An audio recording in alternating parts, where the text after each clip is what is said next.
প্রিয় ষষ্ঠ শ্রেণীর শিক্ষার্থীবৃন্দ, রফিকুল এডুকেশন বিডির নতুন আরেকটি ভিডিওতে তোমাদেরকে স্বাগতম। আজকে আমরা যেটা নিয়ে আলোচনা করব সেটা হলো তোমাদের ষষ্ঠ শ্রেণীর জীবন ও জীবিকা বার্ষিক পরীক্ষার প্রশ্ন নিয়ে। আশা করি তোমরা যদি প্রশ্নটি পেয়ে যাও তাহলে অনেক উপকৃত হবে।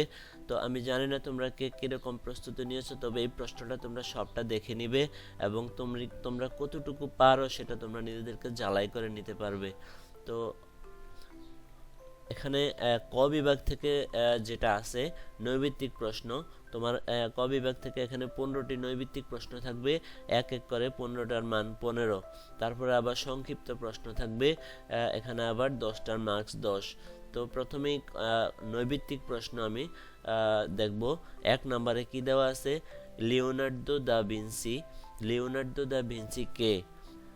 2 অর্নিথপটার ছবিটি কত সালে আঁকা হয়েছে? 3 রোবট দেখতে কেমন? 4 নিচের কোনগুলো শিক্ষার্থীর আয়ের উৎস?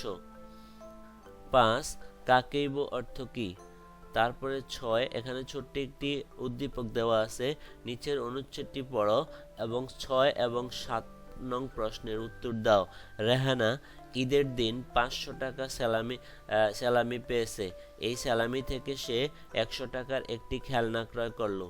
তাহলে এখানে আমরা যেটা দেখব 6 ও 7, রেহানার আয় কত টাকা? তারপরে 7 রেহানার সঞ্চয়ের পরিমাণ কত টাকা? 8 অনলাইনের মাধ্যমে কোন ধরনের বই পড়ে? 9 যোগাযোগের কয়টি পক্ষ থাকে? 10 যোগাযোগ প্রক্রিয়ায় প্রয়োজন হয় কোনগুলো? তারপর আমরা দেখব 11 গাছ রোপণের জন্য কোন ধরনের স্থান উত্তম? 12 গোলাপ, গাঁদা, বেলি কোন ধরনের স্থানে লাগালে ভালো? তারপরে নাম্বার 13 ইংরেজি ডেকোডার এর বাংলা অর্থ কী? 14 সাহস ও বুদ্ধি দিয়ে কি মোকাবিলা করতে হয়? 15 লিখিত যোগাযোগের মাধ্যম কোনটি?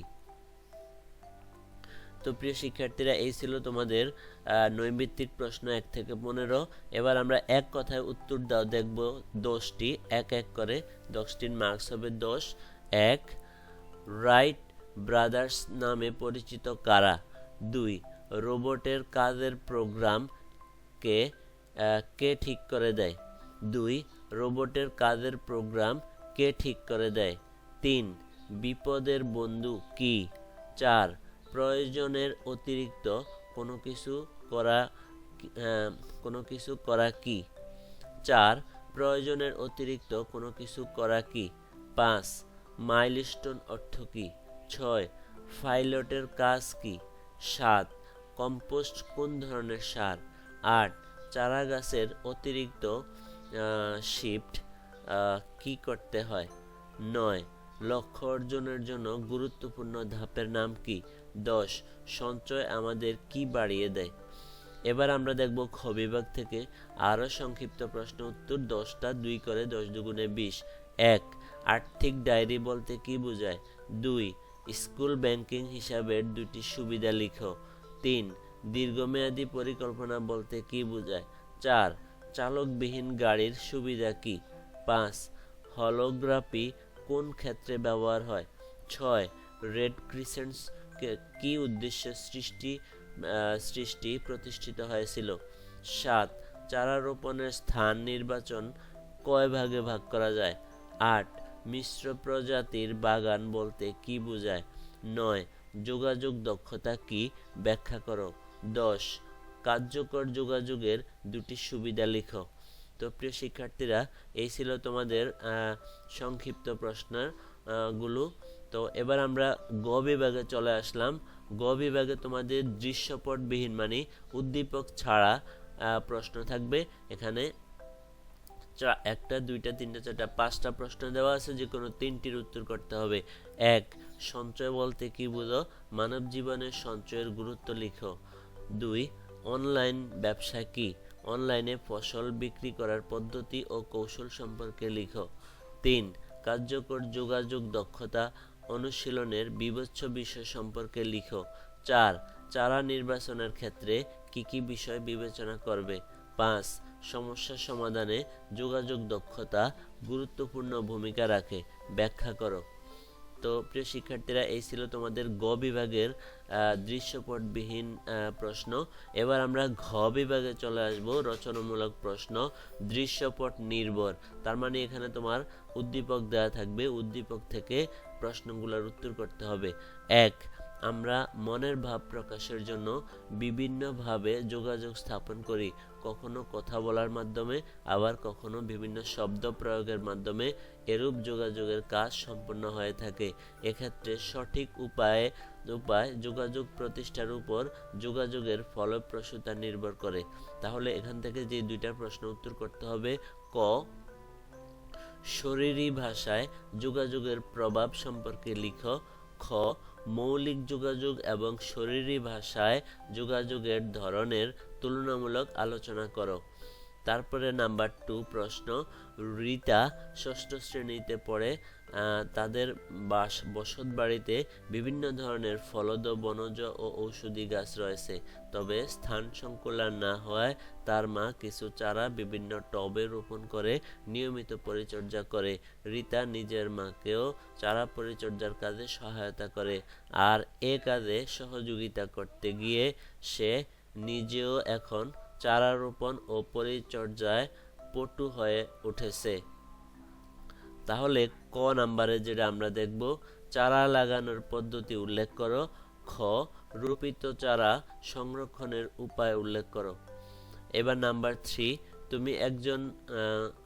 3 প্রশ্ন, তুমি একজন মানসিক ডাক্তার হতে চাও, দেশের দরিদ্র মানুষের সেবায় নিজের মেধা ও মননকে কাজে লাগাতে চাও, তোমার এই স্বপ্ন পূরণে আছে অদম্য আগ্রহ, তোমার এই লক্ষ্য পূরণে বিভিন্ন মেয়াদী পরিকল্পনা থাকা প্রয়োজন। তাহলে এখান থেকে ক নাম্বার প্রশ্ন যেটা আছে, তোমার জীবনের লক্ষ্য পূরণে তুমি কি কি করতে চাও তা আলোচনা করো। খ. তোমার লক্ষ্য পূরণের জন্য একটি দীর্ঘমেয়াদী, মধ্যমেয়াদী, স্বল্পমেয়াদী পরিকল্পনা প্রণয়ন করো। এই ছিল 3 নাম্বার প্রশ্ন। এবার আমরা দেখব 4 নাম্বার প্রশ্ন, বিচিত্র সব পণ্যের সমারোহই বাজার গঠিত, এদের মধ্যে কোনটি শৌখিন পণ্য, কোনটি ভোগ্য পণ্য? প্রতিটি পণ্যের মান ও প্রয়োজন যাচাই করে অগ্রাধিকার ভিত্তিতেই আমাদের পণ্য কিনতে হবে, যা সঞ্চয় বৃদ্ধির জন্য খুবই গুরুত্বপূর্ণ। তাহলে এখানে ক নাম্বার প্রশ্ন যেটা দেওয়া আছে, কয়েকটি শৌখিন পণ্যের নাম লিখে একটি তালিকা তৈরি করো। খ. মানব স্বাস্থ্যের অস্বাস্থ্যকর খাবারের নেতিবাচক প্রভাব বিশ্লেষণ করো। এই ছিল 4 নাম্বার প্রশ্ন। এবার আমরা দেখব 5 নাম্বার প্রশ্ন, দীর্ঘ ছুটির পর রফিকদের বিদ্যালয়ে এসে তারা দেখতে পায় পুরো বিদ্যালয়টি প্রচুর ময়লা আবর্জনায় ভর্তি এবং ফুলের বাগানটি আগাছায় ভরে গেছে। এ অবস্থা দেখে শিক্ষার্থীরা সিদ্ধান্ত নিল বিদ্যালয়ের চারপাশ, আঙ্গিনা ও বাগানটি পরিষ্কার করবে। তাহলে এখান থেকে যে দুটি প্রশ্ন দেওয়া হয়েছে, ক. কাজটি করার জন্য রফিকরা সম্ভাব্য কি পরিকল্পনা গ্রহণ করতে পারে, উক্ত প্রেক্ষাপটের আলোকে পরামর্শ দাও। খ. উক্ত কাজটি করার মধ্য দিয়ে শিক্ষার্থীদের মধ্যে কোন দক্ষতা অর্জিত হয়েছে, এই দক্ষতা ভবিষ্যতে তাদের কি কাজে আসতে পারে ব্যাখ্যা করো। 6 নাম্বার প্রশ্ন, তোমাদের প্রতিষ্ঠানে বেশ কিছু সমস্যা রয়েছে, যেমন ধরো মেয়েদের ওয়াশরুম ঠিক নেই, ছেলেদের ওয়াশরুম ঠিক নেই, ওয়াশরুমে পর্যাপ্ত পানির ব্যবস্থা নেই, ওয়াশরুমের দরজাগুলো ঠিক নেই, শ্রেণীতে অনেক দুর্বল শিক্ষার্থী রয়েছে, যার কারণে তোমরা পড়াশোনায় পিছিয়ে আছো। এই সমস্যাগুলোর কারণে নিয়মিত শ্রেণী কার্যক্রম ব্যাহত হচ্ছে। ক. প্রশ্ন ক. উল্লেখিত সমস্যা থেকে একটি সমস্যা বেছে নাও এবং কেন সেটি নিয়েছ তা ব্যাখ্যা করো। খ. উক্ত সমস্যা সমাধানের জন্য কি কি পদক্ষেপ নেওয়া যেতে পারে তা ধারাবাহিকভাবে উল্লেখ করো। তারপরে শেষ প্রশ্ন 7 নাম্বার প্রশ্ন, মনে করো এখন বর্ষাকাল, তোমার বাড়িতে আলো বাতাস পূর্ণ একটি আঙ্গিনা রয়েছে, উক্ত আঙ্গিনায় তুমি একটি চারা গাছ রোপণ করতে চাও। সেক্ষেত্রে তোমাকে অনেকগুলো কাজ সম্পাদন করতে হবে, যা উক্ত চারাগুলো সুষ্ঠু পরিচর্যার মাধ্যমে সুন্দরভাবে টিকে থাকে এবং বেড়ে ওঠে। তাহলে এখান থেকে যে প্রশ্ন তৈরি করা হয়েছে, ক চারা রোপণের গুরুত্ব তুলে ধরো। খ চারা রোপণের জন্য তুমি কিভাবে মাটি অথবা টব প্রস্তুত করবে তা ধারাবাহিকভাবে বর্ণনা করো।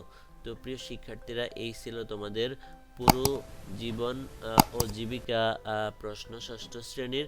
আশা করি তোমরা এই প্রশ্নটি পেয়ে অনেক লাভবান হবে। তো ভিডিওটি কেমন লাগলো সেটা অবশ্যই আমাকে কমেন্টস করে জানাবে। আর তুমি যদি আমার চ্যানেলে নতুন হয়ে থাকো অবশ্যই আমার চ্যানেলটিকে সাবস্ক্রাইব করে রাখবে, এবং আর যাতে পরবর্তী নতুন নতুন ভিডিওগুলো সবার আগে তুমি পেয়ে যাও।